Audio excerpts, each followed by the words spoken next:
All right, good morning. 55 years ago, environmental activists, organized labor, and policymakers gathered for the very first Earth Day in 1970, and through the tireless leadership of environmental activists like Dennis Hayes, U.S. Senator Gaylord Nelson of Wisconsin, and so many others, down to many of the people in this room today, Earth Day has become not just a day of celebration and education, but a critical day of action. And boy, that has never been more important than it is this year. As we celebrate Earth Day today, we do so with heavy hearts, mourning the loss of Pope Francis, who made clear in his encyclical that standing up for climate is not just critical because we love the planet. It's critical if you believe in the divine value of every single human being. And at this moment in time, it is so critical for us to honor that legacy of Pope Francis and to stand up even stronger than we have in the past in the face of the onslaughts against climate by this wild climate denier in the White House, Donald Trump. So I'm proud today to be here to talk a little about what we're doing to stand up to those risks and threats, to announce some bold new actions by the New York City Public Pension Funds, and to stand with 350 NYC, Fridays for the Future NYC, and New York Communities for Change to highlight the important work we've got to do to save our planet and our communities from the threats posed by Donald Trump and J.D. Vance and Elon Musk. Look, nonprofits and community groups and climate activists are under attack right now, from the Trump administration's freeze on congressionally approved greenhouse gas reduction fund grants, to his attacks on the independence of our nation's colleges and universities, to his lawless and due process denying seizure of student activists, and on and on and on. We even anticipate today the possibility of an executive order that would strip nonprofit status from climate groups. We've got to stand up together to the growing threat of authoritarianism in every domain, and most certainly in climate action. So today I'm going to run through what some of the threats Trump has posed on climate are and how they impact New York City. We're going to announce new efforts from our office's Bureau of Asset Management to confront the climate emergency and hold our asset managers accountable to net zero commitments. And then we're going to talk a little about some of the other threats that Donald Trump is posing as well, as we did last week when we looked at budget risks, and as we have been doing in this office since we released our Protecting NYC from the Threats of Trump 1 week after he was elected in November. Our office will be on the side of Pope Francis, on the side of climate activists, on the side of GGRF litigants, on the side of climate leaders, in standing up to creeping authoritarianism and climate denial. So here's the run of show. This is essentially our weekly briefing. We did this last week when we looked at financial risks, and you can actually go on our website now and see all this information is collected at comptroller.nyc.gov/protectingnyc, going back to that first report we did in November, and moving through way too many articulations of risks and threats and what we can do since then. After we announce the pension step strategy, you'll hear from a couple of the climate activists in the room. I'll come back and talk about some of the other threats, and then we'll take questions from press if you have them. Okay, so as I said, Donald Trump is an existential threat to climate action the world over, all across the country, and right here in New York City. Trump and his allies are jeopardizing the health of our planet and our communities, and above all, our work to win a just and equitable transition away from fossil fuels in just 3 months. Trump has taken drastic steps to dismantle federal climate policies and reverse President Biden's progress on climate action. Trump has frozen or terminated billions of dollars from climate grants that protect New York City from more severe and frequent floods, mitigate environmental pollution in our water, soil, and air, and transition us away from fossil fuels. Earlier this month, FEMA canceled its BRIC program, Building Resiliency in Communities, of which 300 million of the billion that he canceled was designated for New York City to critical flood protection, for NYCHA, for public housing residents, to the Hunts Point Food Distribution Center, which is the core way that we get our produce and much of our food in New York City, and to the neighborhoods most devastated by Hurricane Ida, from central Queens and South Brooklyn to Harlem. Trump's EPA has frozen or terminated over 400 grants for nonprofits, including $30 million for New York City-based nonprofits. And his administration is systematically removing critical climate data that New York City relies on to inform our climate policies, our infrastructure design, our decarbonization strategy. That includes funding cuts for the National Climate Assessment, which provides private climate projections and analysis of economic, health, and environmental impacts of climate change. And they've removed mapping tools to identify environmental justice communities, climate and economic vulnerabilities, and energy insecurity. This is all data that activists like those in the room fought hard for years to make part of federal policy, to provide that data, to support communities in the work that we're doing, and we're going to do everything we can to make sure that data is preserved and deployed. Even more so, on the next slide, the Trump administration has blocked states and local governments from tackling a just and equitable transition to a clean energy economy. Last week, Trump halted the construction of a New York offshore wind farm currently being built off the coast of Long Island that's meant to deliver clean energy to 500,000 homes in New York. He's revoked permits for the other New York offshore wind developments. And these actions not only jeopardize New York's clean energy goals under the CLCPA, but also the future of the South Brooklyn Marine Terminal, which is being developed as an offshore wind port for operations and for manufacturing. And this will not only deny our climate, the wind farms, but our economy, the 1,000 jobs, good green jobs, that are anticipated to be created there. Trump is attacking energy affordability as well. DOGE laid off the entire staff overseeing the Low-Income Home Energy Assistance Program, or LIHEAP, which helped 1.2 million New Yorkers pay for their heating and cooling bills last year. These are low-income households who rely on LIHEAP, who now no longer have a staff to enroll, to change, to make sure they're getting those benefits. So it remains unclear whether or how New York will be able to access the $360 million in LIHEAP funding that the state's entitled to for 2025. As we all know, 2024 was the hottest year on record, and unfortunately there's every reason to believe 2025 will be as well. New York's most vulnerable community members need this support to avoid heat strokes, health complications, and even death. Donald Trump and his administration are beholden to fossil fuel interests and not to the lives of Americans and New Yorkers. By declaring a national energy emergency to expand fossil fuel infrastructure and attempting to nullify state-level climate policies like New York's Climate Superfund Act, Trump has put the profits of fossil fuel interests over the future of our planet and the health of our families. There's also big threats on the horizon. Like, everyone is on tenterhooks today, waiting to see what he's going to post on Truth Social or what executive order might be released from the White House. He's signaled his willingness to revoke the nonprofit status of any nonprofit that does climate change work, like all those groups in the room of volunteers showing up week after week after week. A clear attack on anyone who he sees as an opponent. Let's be clear, environmental justice organizations play a crucial role in protecting the health of the planet, and there is no doubt that this is public interest, community-serving work, and we cannot allow its weaponization by having nonprofit status stripped. The IRS has long recognized that organizations engaging in this work qualify for tax exemptions under Republican presidents and Democratic presidents. We're not going to let that be removed even under an authoritarian president.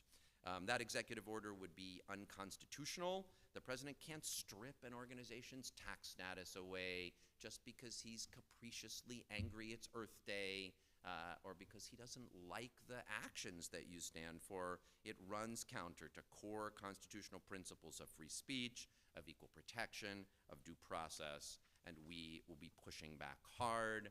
I want in that vein to praise the efforts of climate groups around the country who are already doing just that. Both climate groups and states and attorneys general and some other cities are busy fighting back in court using the 10th Amendment, standing up for due process and constitutional rights. These latest court victories demonstrate that there is so much we can do to fight back against this lawless president. A judge ordered the Trump administration to unfreeze both the IIJA, the Infrastructure and Jobs Act funding, and the IRA, the Inflation Reduction Act and Greenhouse Gas Reduction Funds, to state governments in response to a lawsuit filed by a coalition of attorneys general, very much including our own New York State Attorney General Letitia James. The DC Court of Appeals ordered the EPA and Citibank to release $20 billion of greenhouse gas reduction funds for clean energy investments.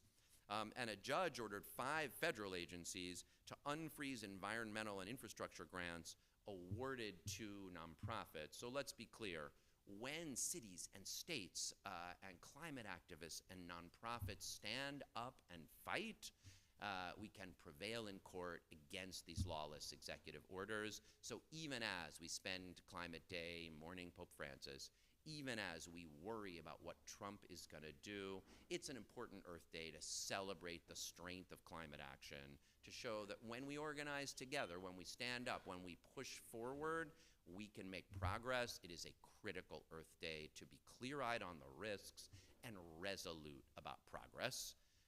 And that's why I am proud today to talk about how we are resolute at progress here in the New York City Comptroller's Office, and in particular with our biggest asset, which is New York City's pension funds.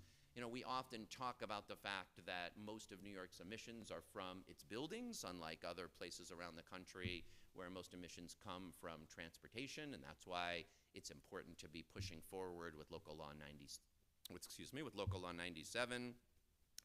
At the Comptroller's Office, most of our emissions come from the city's pension funds. That's $270+ billion invested in companies all across the global economy. And even though we have divested from fossil fuels, when you invest in companies all across the globe, that's where your greatest emissions are.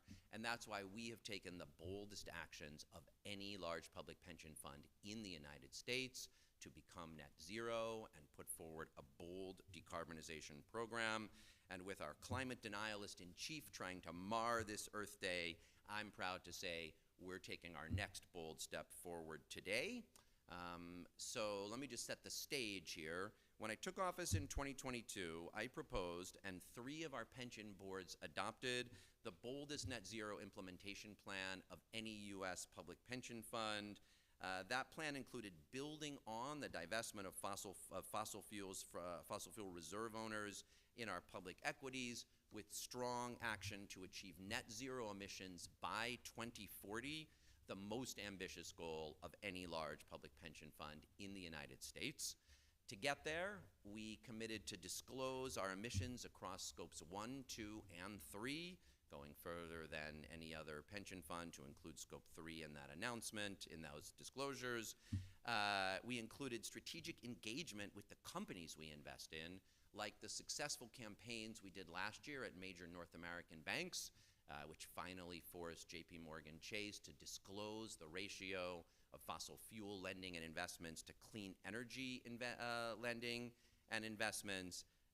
It can include dramatically scaling up our investments in renewable energy and climate solutions, which are now over $11 billion and growing to $35 billion. And our commitment includes divesting where other strategies don't work to reduce climate risk.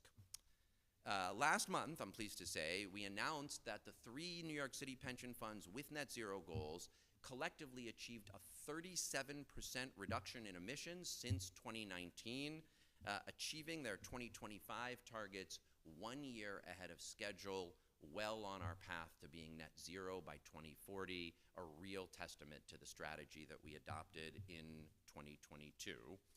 And now we're stepping up to take our next bold step here.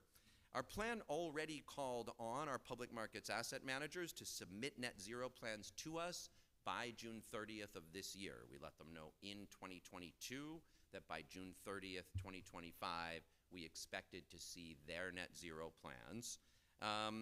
Today, I'm announcing the strong standards that we will be using to evaluate those plans and making clear, both with this public announcement and in a letter that we sent to all our public markets asset managers this morning, that if they don't submit plans by June 30th, as we have demanded, or if their plans don't meet the standards that we're promulgating today, then we will recommend to the pension fund boards that we put their investment mandates out to bid and find asset managers who will live up to the standards that we're adopting.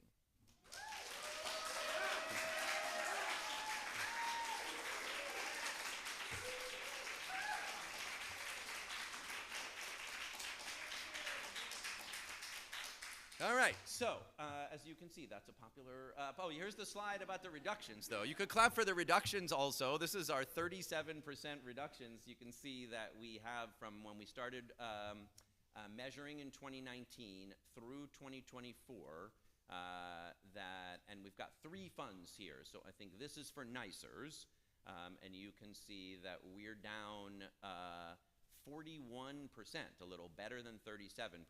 The average across the 3 funds is a 37% reduction from our 2019 numbers through June 30th of 2024. I think if you click through, you'll see BRRRRs and, oh, no, all right, good. Okay, so that's the 37% reductions.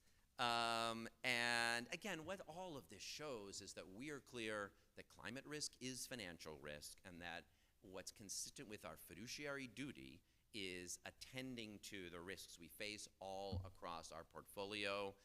We've taken some steps forward this year in private markets, committing to exclude, we already were committed to exclude upstream fossil fuel infrastructure. We're moving forward with a policy to exclude midstream and downstream fossil fuel infrastructure from our private markets investments. And today we're announcing and clarifying expectations for our asset managers, both for themselves and for the portfolio companies that they hold for us in our portfolio. So the expectations for our asset managers are clear, and they are: 1, to engage the portfolio companies they hold on our behalf to drive real world, real economy decarbonization, not just crafting a portfolio to make it look like it, but actually pushing for real world reductions. Number 2, to incorporate material climate related risks and opportunities in our investment decision making.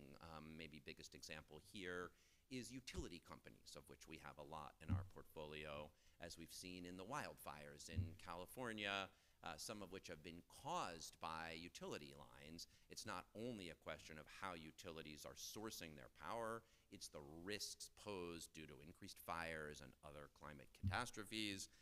And third, we want them to ensure a robust and systemic stewardship strategy that makes sure that when they're lobbying, when they're spending dollars, when they're spending capital money, that they're staying aligned with their climate commitment. So it doesn't work to say over here, we're committed to net zero, and then over here, spend money on lobbying against climate policy, and we need to see that in their plans as well. So that's the commitments at the asset manager level. And then today we are also detailing that these asset managers, just so, I mean, I know not everyone in the room is an investment professional. We take the $270 billion that we've got here, that is the retirement security of teachers and cops and firefighters and school crossing guards and public hospital nurses.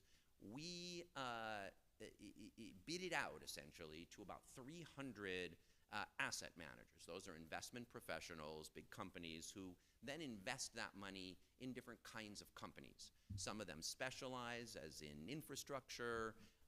In our public markets, that's mostly that they invest it broadly in publicly traded companies. We don't have mutual funds that we buy, but you can think of it a little like that. They take a big chunk of our money and invest it in a wide range of publicly traded companies depending on their strategy. And so what we need from them is both commitments about what they do as a company. What they do with our money was already clear. It was divested from fossil fuels a couple years ago. But we want to know what their policies are at the asset management fund level and have expectations for the portfolio companies that they invest our money in. And today we are setting the clear standards that we expect them to measure and report scopes 1 and 2, as well as material scope 3 emissions. If folks have questions afterwards about what falls into scopes 1, 2, and 3, I'll be happy to answer that. To set clear goals to reach net zero by decreasing their scope 1, 2, and 3 emissions, and the inclusion of scope 3 emissions here is really critical. That is where 70% of emissions lie. To adopt a clear transition plan to achieve net zero, detailing how that company will meet its short, medium, and long-term climate goals, to align any capital expenditures and lobbying with their climate goals and targets. That's what I mentioned earlier. And to consider the impacts from transitioning to a lower carbon business model on workers and communities. This is sometimes what's called just transition, to make sure as you're making the transition that you're paying attention to its impacts on communities and on workers. So that is now the clearly promulgated set of standards that we have both for asset managers and for portfolio companies.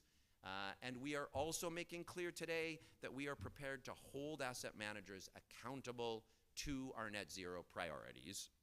For any managers who either refuse to submit plans or submit plans that don't meet the standards that we've laid out, my office will recommend to the boards of TRS, of NYCERS, and of BRRS that we pull our pension funds away from asset managers who don't comply, that we put their mandates, that's called that's what we call their authority to manage funds on our behalf, that we beat out their mandates, and that as part of any new bidding process to onboard new asset managers, that we will be evaluating those managers' corporate level climate behavior and stewardship practices against our new standards as part of our due diligence process.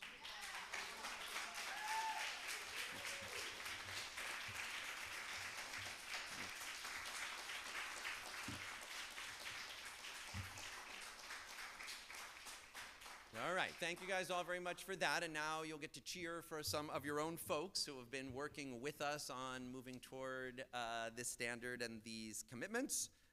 It is my pleasure first to call up Lena Hinkle, one of the founders of 350 NYC.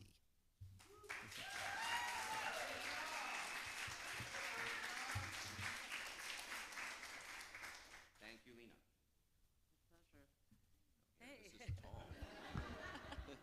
Happy Earth Day, everybody. Happy Earth Day. Yes. So great to see everybody, and what a great occasion to be here.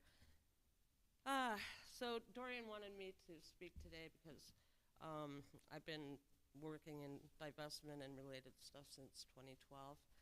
And so I'm here to represent 350 NYC, but I'm also here to speak for, as a longtime New Yorker who cares about this amazing city and the planet. So we wanted to express our gratitude to Brad Landers for just for continuing to care for pension pension systems in a fiduciary manner, to protect the city workers who make the city what it is, and who have worked so hard to maintain dignity in their retirements.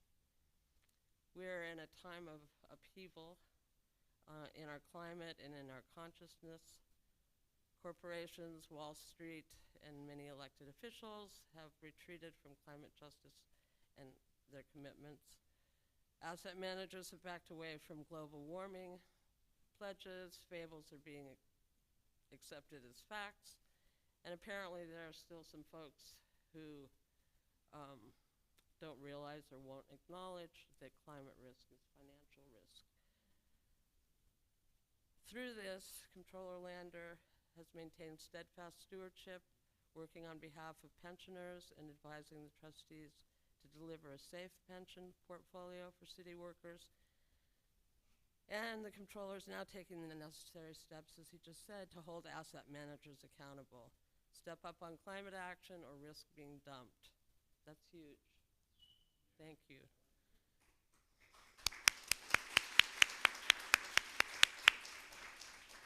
For me, today's announcement is more than the extraordinary commitment to keep the goal of net zero by 2040 alive, which is amazing. It's personal, as I'm sure it is to just about everybody in this room for various reasons. I grew up in Wyoming in a small town, about 50,000 people. Spent a lot of time in the mountains and had the good fortune of being able to have the opportunity to develop a really strong relationship and love for the wildlife and nature. But my hometown, Casper, had a big oil refinery right on the edge of the town. So even as a small child, I had the first-hand experience of, depending on which way the wind blew, really realizing firsthand that burning fossil fuels is toxic. I remember very clearly the horror that I felt when I saw, for the first time, an entire mountaintop removed because it was desecrated for coal.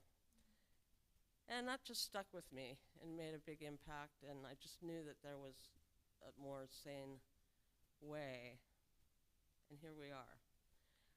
Still a long way to go, but